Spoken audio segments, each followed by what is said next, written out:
And speaking of allegations, Tyler Perry, arguably one of Atlanta's biggest celebrities, one of the biggest moguls that we know of, has been sued. He's facing a lawsuit over apparent sexual assault allegations.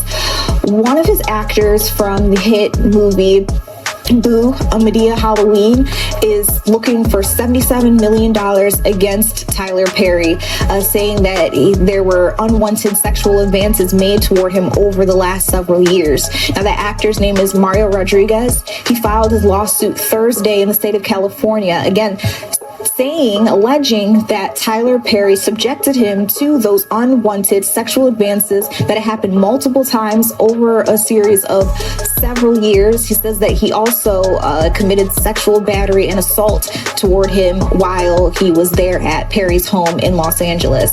Again, he's looking for at least $77 million in damages. He's not only sued Tyler Perry, but has also sued Lionsgate, which distributed the 2016 film that I told you about, Boo, A Madea Halloween.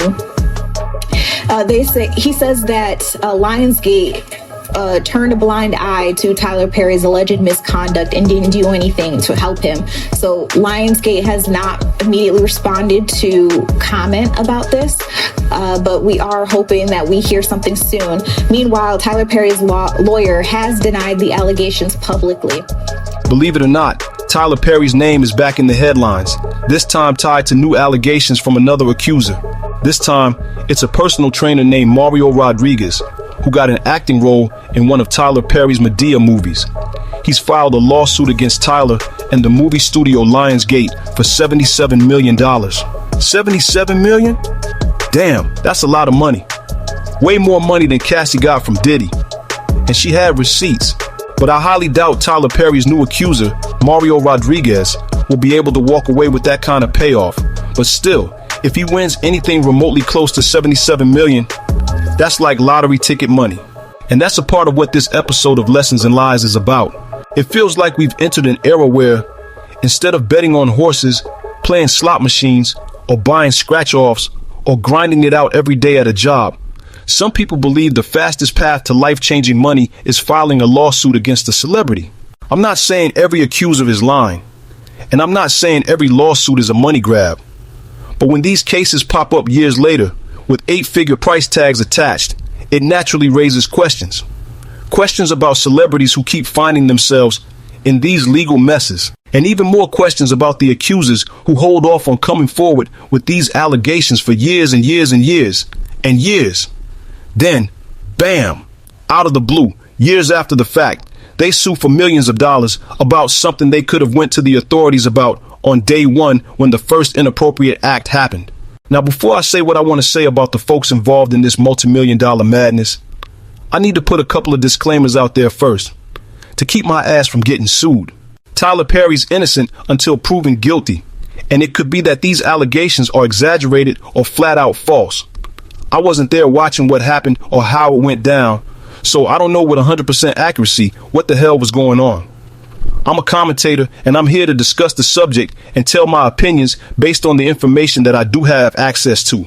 But whenever crazy scenarios like this happen, and there's a lawsuit and embarrassing behind closed doors buffoonery that the whole world ends up hearing about, it usually warrants both parties' actions and decisions being addressed and analyzed.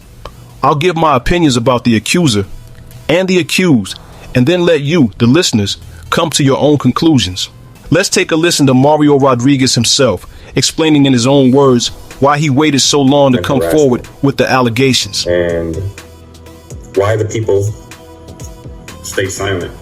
For a long time, guys, I didn't want to say anything, and I wanted to tell you guys why I didn't want to say anything.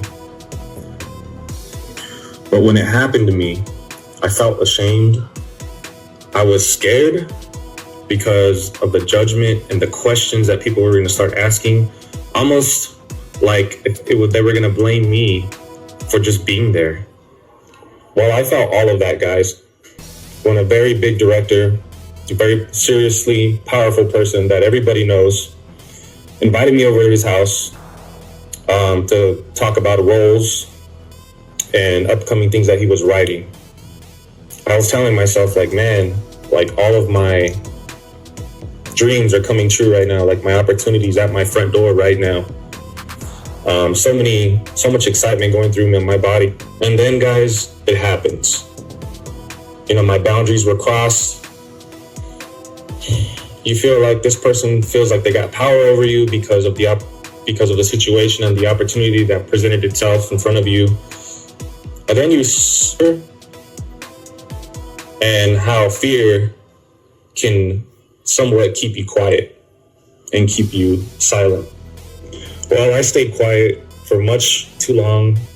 And I just want to say I'm really sorry, man, because if I would have spoken up sooner, I could have saved somebody that this probably happened to after me. I just want to say sorry for that, whoever that may be. It could have stopped with me if I would have said something. But I do apologize. I am speaking up now and getting it out there and talking about it, most importantly, then so be it. And I just want to apologize once again, guys, because I'm sorry I can't really talk about more than what I've talked about right now, but I will be giving you guys an update very soon about the whole situation that happened in detail. So stay tuned. And thank you guys for hearing me out. I appreciate it. I don't know. He sounds like a credible guy to me. But here's the thing, right? I'm not an aspiring actor. But if I were, there is no Medea movie, no director, no amount of money or fame that could get me to tolerate somebody crossing boundaries I set for myself as a man. And I'm talking about what's being alleged here. For a Medea movie? Man, you could offer me a 3-movie deal for the lead role in The Matrix, the next Black Panther, and The King of Zamunda. And I still wouldn't sign up for no shit like that. So when people say, why didn't he speak up sooner? I think that question cuts both ways. Because at some point, personal responsibility has to enter the conversation too. And this has been going on for years in Hollywood. Back in the day, they called it the casting couch. What's changed isn't power. It's the people involved, the secrecy, and how long some folks are willing to tolerate situations they later say cross the line. And what's definitely changed is the size of the payday you can get if you hit the celebrity lawsuit lottery. Now here's the part of this whole situation that a lot of people don't talk about. Everybody focuses on 2 people in these stories. They focus on the celebrity, and they focus on the accuser. But there's a third person in the room who almost never gets mentioned, and they play a much bigger role than people realize. And that's the lawyers. Yeah, I'll say that again. It's lawyers behind these cases turning justice into a lottery ticket. Because contrary to what people think, most accusers don't walk into a law office saying, yeah, I want $77 million. That's not how this works. In most cases, the accuser walks in and says, here's what happened to me. And then the lawyer does what lawyers do. They sit back. They look at the celebrity's net worth. They look at past settlements. They look at public pressure. They look at headlines. They look at what kind of mess this could turn into if it drags on. And then the lawyer comes up with the number. That 77 million, that's not an emotional number. That's a strategic number. It's an opening move. Because in lawsuit math, you don't start where you expect to land. You start high so that when it drops, the drop still ends in millions. And here's the real pressure point. Celebrities don't just think about guilt or innocence. They think about time.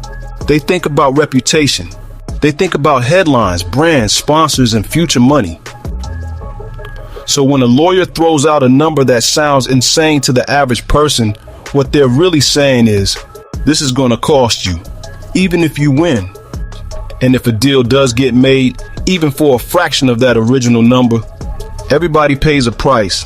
The celebrity pays with money, embarrassment, and a stain on their name, guilty or not. The accuser pays too. They get questioned, dragged, doubted, and told they waited too long or spoke up too late. But the lawyer walks away clean. No public shaming. No social media debates about their character. No hit to their reputation, just a percentage of a massive settlement. And a brand new case with another accuser lined up behind it. That's the part nobody likes to talk about. Now, there are some rare cases where lawyers catch heat. Tony Busby is a recent example, but that usually only happens when the lawyer steps into the spotlight. Busby made himself the story, but most of the time, other lawyers don't. They stay behind the scenes, argue the numbers, collect their fee, and move on untouched. And I'll land my plane right there. If you appreciate this kind of conversation, subscribe to the channel, hit like, and turn on notifications so you don't miss what's coming next. And don't forget to leave your comments in the comments section. This is Lessons in Lies.